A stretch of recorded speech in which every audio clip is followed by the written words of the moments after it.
Hai, Faris Hilmi di sini. Baru-baru ini ada seorang remaja. Dia tanya saya, best ke jadi arkitek ni?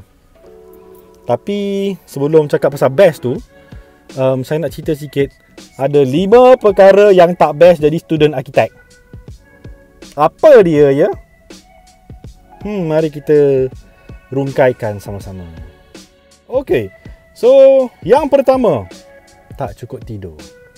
Hoi, tidur ni benda yang penting ya. Kalau kita nak jaga kesihatan kita, kita kena tidur cukup. Tapi nak jadi student arkitek, kita kena sacrifice, kena korbankan tidur. Betul ke? Penting sangat ke sacrifice tidur ni? Ini sebab ya, bila kita dah jadi pelajar seni bina, kerja-kerja melukis sangat banyak. Sebenarnya boleh tidur dengan cukup, tapi kena disiplin lah ya. Buat kerja ikut masa siang, siapkan dah makan, dah solat, betul, tidur, jangan main-main. Kalau main-main buat pergi main game, pergi buat TikTok, pergi berfoya-foya dengan rakan-rakan, itu membuang masa kan. Jadi itu yang menyebabkan tak cukup tidur. Okey, ada lagi yang lain. Yang kedua, apa yang tak best dengan seni bina ni? Ridu ya? Ridu ni apa benda ni? Buat semula dalam banyak-banyak kos di dunia ni, entah-entah arkitek aja kot yang asyik kena ridu ni. Buat garisan 3-4 line, tunjuk kat lecturer kata, oh ridu, buat semula. Dah siap satu lukisan besar, satu A1 lukisan kan. Lepas tu lecturer kata ridu, buat balik. Penat lah macam tu kan. Bila dah kena ridu ni, makan masa, banyak kena buat. Lepas tu kena korban lah tidur sebab kena ridu kan. Tapi ridu ni ada kebaikan ya. Apa kebaikan dia?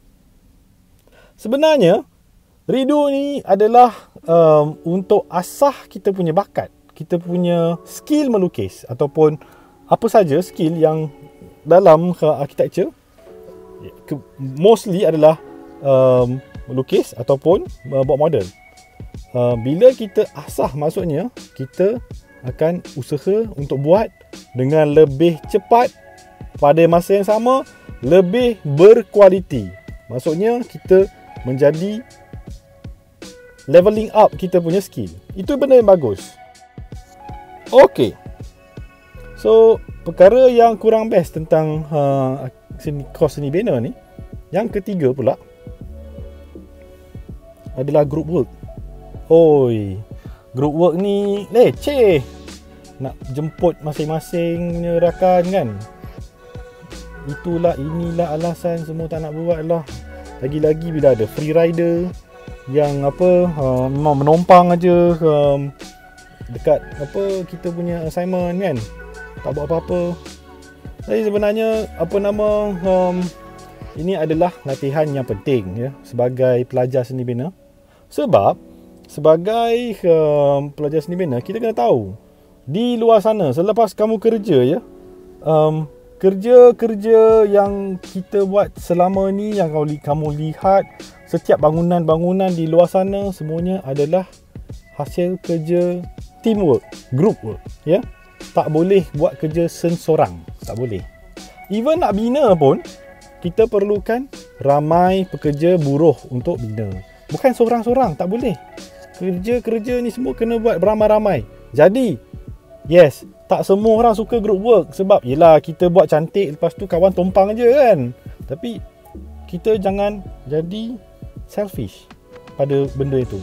Kita kena share knowledge, kita kena grind kawan kita supaya dia pun buat kerja sama dengan kita. Bagi tahu betapa pentingnya kerja ni buat sama-sama. Ini untuk kebaikan dia juga, bukan untuk kebaikan kita saja kan. Lepas tu selain daripada tu, kita kena motivate kawan-kawan supaya apa, kita masuk kos seni bina ni bukan sebab dipaksa. Diri sendiri juga yang nak. Diri sendiri nak jadi apa, bagus. Nak apa, contribute kepada negara, kepada masyarakat. Nak kena, selain daripada tu, kita kena juga kadang-kadang lah kan, switch leadership. Maksudnya sentiasa bertukar ketua grup. Ini adalah contoh je lah kan, ketua-ketua grup. Kenapa? Sebab biarlah setiap orang merasa jadi ketua. Bila setiap orang merasa jadi ketua, dia akan mempunyai perasaan responsibility ataupun perasaan tanggungjawab yang lebih tinggi kepada diri dan juga kawan-kawan. Ini adalah satu benda yang bagus, latihan yang tidak diajar mana-mana. Itu hanyalah latihan antara diri kamu dengan rakan-rakan semua, ya. Ini adalah benda yang baik, ya, sebenarnya.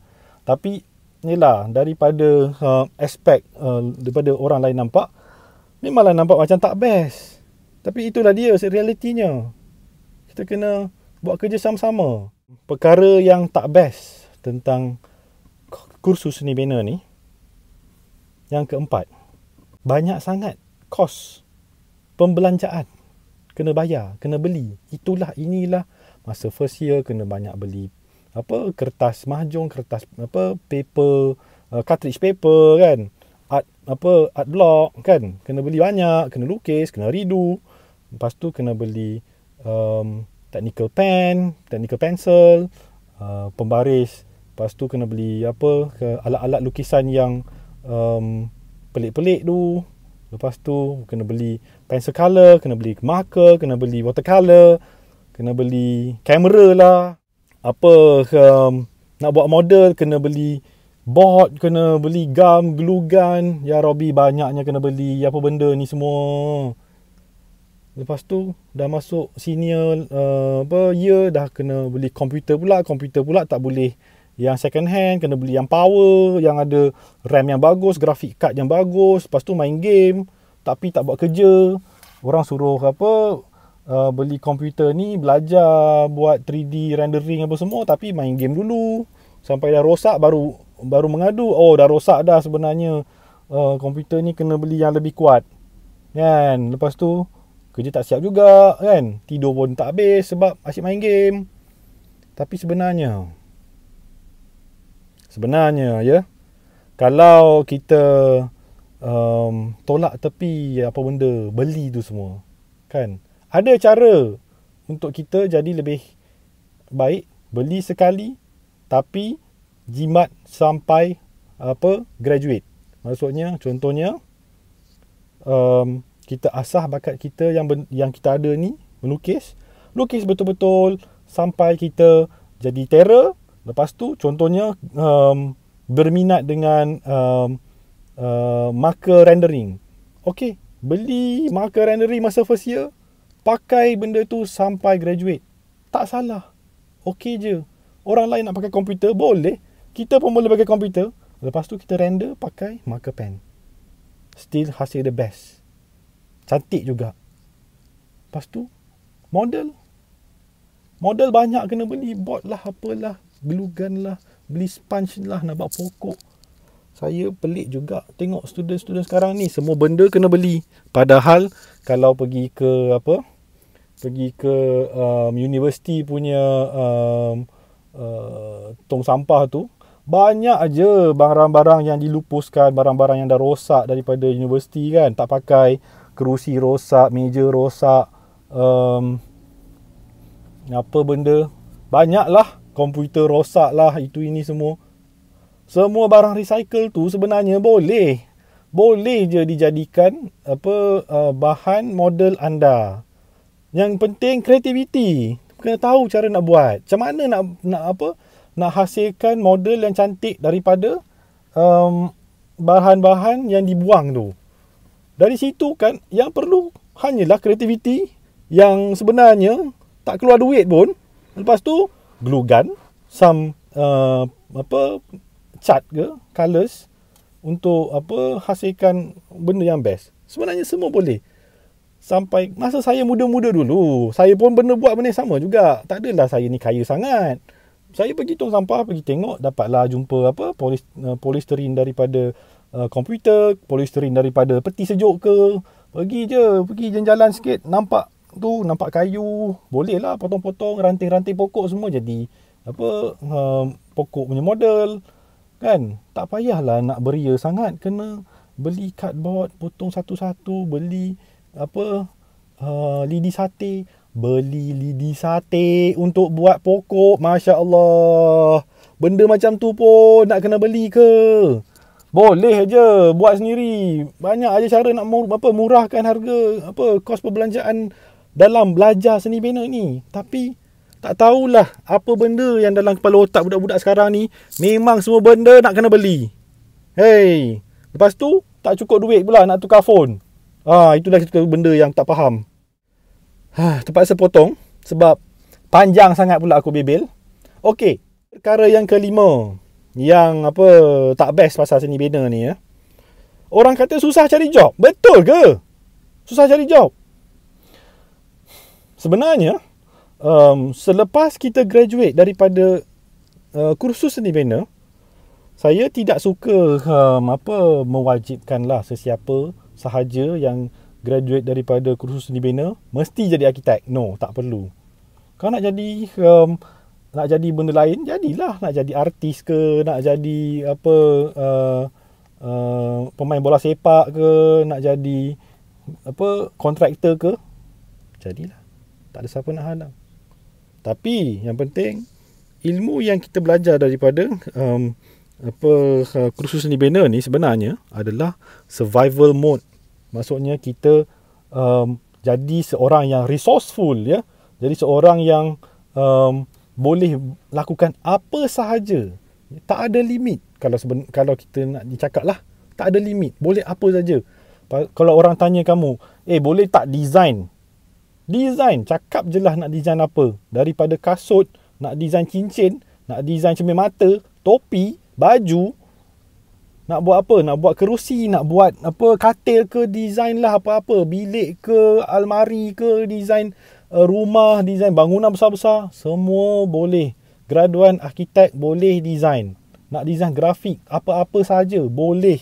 Semua skill tu graduan arkitek dah buat daripada first year sampailah dia graduate 3 tahun tu. Dia dah buat semua. Dia dah bina dengan tangan dia sendiri, buat model apa saja. Jadi janganlah kata sekarang ni time musim corona macam ni kan, tak ada job untuk arkitek. Kalau nak sambung master kena kerja dengan firma arkitek. Tolonglah, banyak aja sebenarnya. Kerjalah dengan firma arkitek. Yang penting 6 bulan sekurang-kurangnya Masters in Architecture di Malaysia. Kalau di overseas, kena tengok requirement overseas ya. Tak ada masalah sebenarnya. Yang penting kerja dengan firma arkitek walaupun part time, sebenarnya tak ada masalah. Teknologi ada untuk kita memudahkan kerja-kerja ni semua. Ya, sebab kerja-kerja sekarang kita ada internet yang lebih laju daripada masa zaman saya muda-muda dulu. Jadi tidak ada masalah untuk graduan semua untuk cari kerja walaupun bekerja di rumah saja. Alright. So 5 perkara tadi, iaitu tak cukup tidur, ataupun group work, ataupun kena redo, ataupun kena beli barang banyak, ya, berbelanjaan yang sangat besar, ataupun susah cari job. Okey, ini semua sebenarnya hanyalah proses seorang pelajar untuk menjadi lebih baik, okey, menjadi lebih matang ya. Nak cakap betul tu, kita kena sedarlah. Kos lain pun sama juga, belanja banyak. Medik ke, law ke, dia orang punya textbook, Masya Allah, beratus-ratus ringgit, beribu-ribu ringgit nak kena beli textbook. Arkitek tak payah beli textbook, tak payah. So kita dah dapat tahu dah pasal perkara-perkara yang tak best jadi student arkitek.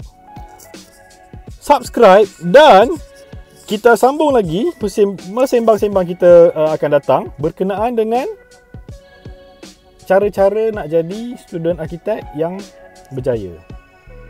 Kita jumpa lagi. Assalamualaikum. Bye.